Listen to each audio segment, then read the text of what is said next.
Alright guys, welcome back to the channel where today we have brand new match gameplay for AEW Fight Forever, details on the upcoming release date and a ton of additional confirmations including some new wrestlers. Before we get into any of that though, if you're new to the channel and you want to stay up to date with all the latest news on the game, then please do hit that subscribe button and turn on your notifications so that you don't miss out on future videos. So let's talk AEW Fight Forever, as this week sees THQ Nordic demoing the game at the Gamescom convention in Germany, where players can test out a demo build featuring 6 wrestlers including Kenny Omega, Adam Cole, Hikaru Shida, Thunder Rosa, CM Punk and Paul White, aka The Big Show. As part of today's coverage, AEW held the latest episode of their All Elite Arcade live from the THQ Nordic booth, where they shared with us our first look at full match gameplay featuring Kenny Omega and Adam Cole. So we're going to get into that match in a moment, but before we do, here we have our first look at the matchup screen, which confirms that the game will feature in-game renders rather than the real photos seen in WWE 2K, and while the renders themselves aren't the most accurate, given the art style of the game, I kinda like that they've gone down this route, though I'm sure it's a decision that will divide opinion, so let me know what you think of it in the comments.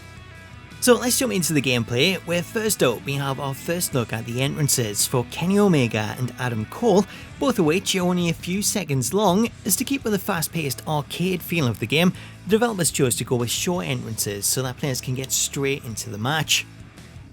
Once the gameplay begins, the first thing that we see is a pop-up tutorial screen in which William Regal welcomes players to AEW before then going through some of the basics. Going over the controls that are shown, players can attack their opponent by pressing X to punch, Y to kick and A to grapple. Once in a grapple state, players can use the X, Y and A buttons to perform grapple moves, with different moves available when moving the left stick in different directions. When it comes to strike attacks, these controls appear to be very similar to WWE 2K's Battlegrounds, as that game also uses a similar system with separate buttons for kicks and punches, though the grapple system looks to be more rooted to the previous games that Ukes are known for, with players able to perform different moves using a combination of the left stick and the face buttons. Pausing the game, we get a more detailed look at the control system, where you can see that the B button is used to run, the left trigger is used to enter and exit the ring, the right trigger is Irish Whip, then we have 2 guard buttons, the first one being the left bumper, which is to guard from grapples, and then we have the right bumper to guard from strikes. Depending on your position, the left bumper can also be used to perform pin attempts, with the right bumper also able to lift opponents when they're on the mat, and then we also have taunts which you can perform using the right analog stick. As the match begins to get underway, the first thing I want to talk about is the similarities to WWF No Mercy, as anyone that's played the old Nintendo 64 games will instantly notice similarities right from the get-go, as soon as the match starts, players are greeted with the fight text seen in the Aki games. Also instantly recognisable is the player HUD, as the style of HUD looks to be taken directly from No Mercy.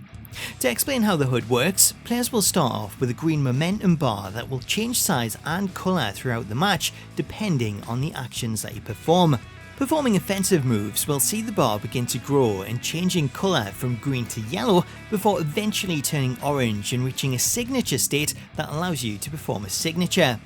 Once you enter that signature state, you'll have up to 5 different signature moves that you can perform, all of which can be found in the moves list section of the pause menu, where you'll be able to see what position you need to be in to perform them. While you're in the signature state, you also have the ability to switch to your finisher by performing a taunt, which will then see the momentum bar switch to a special indicator, giving you a short time to perform a finisher. As with signature moves, players can have up to 5 finishing moves available, which again you can access a full list of via the pause menu, which is definitely worth checking out, as wrestlers like Kenny Omega have alternate versions of moves that can be performed from different positions, such as this top rope version of the One-Winged Angel. So that's how signatures and finishes work. However, at the other end of the scale, should you find yourself on the receiving end of the moves, then you'll notice that your momentum bar will shrink and change to a blue colour, where eventually you'll see the danger text appear to indicate that you're in danger of being pinned, which works as both a warning for the player and also a prompt to go for a pinfall.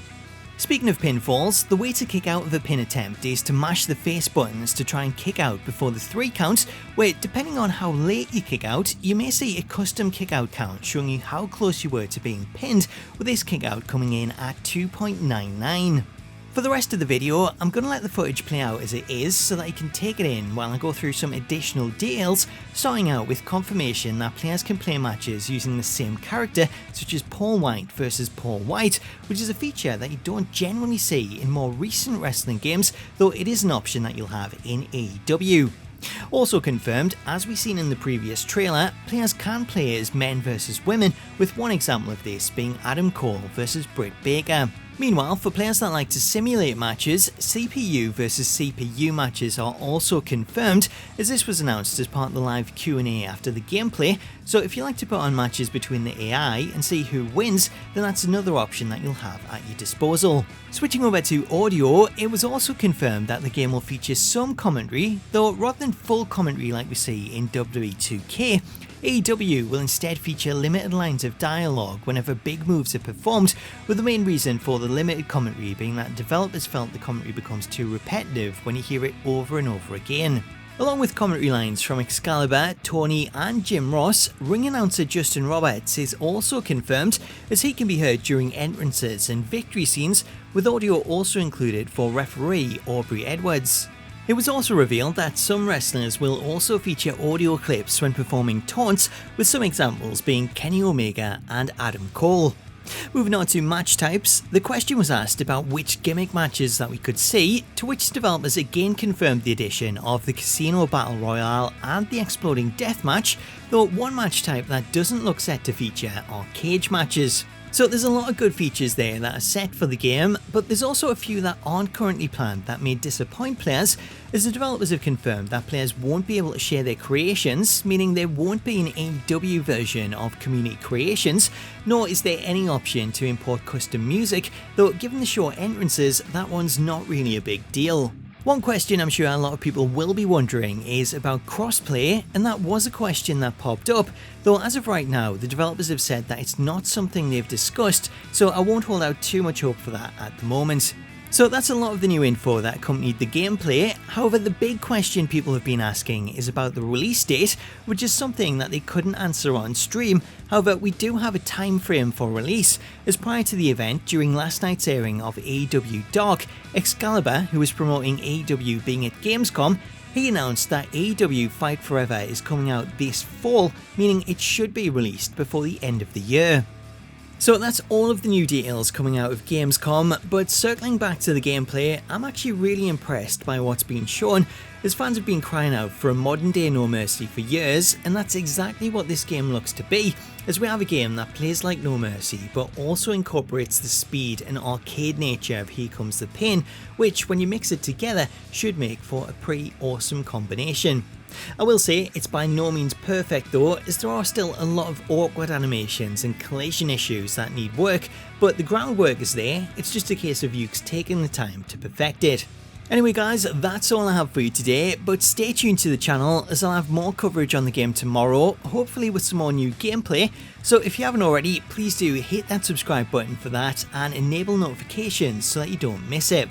Until next time though, thank you so much for watching, have yourself an awesome day, and I'll catch you later.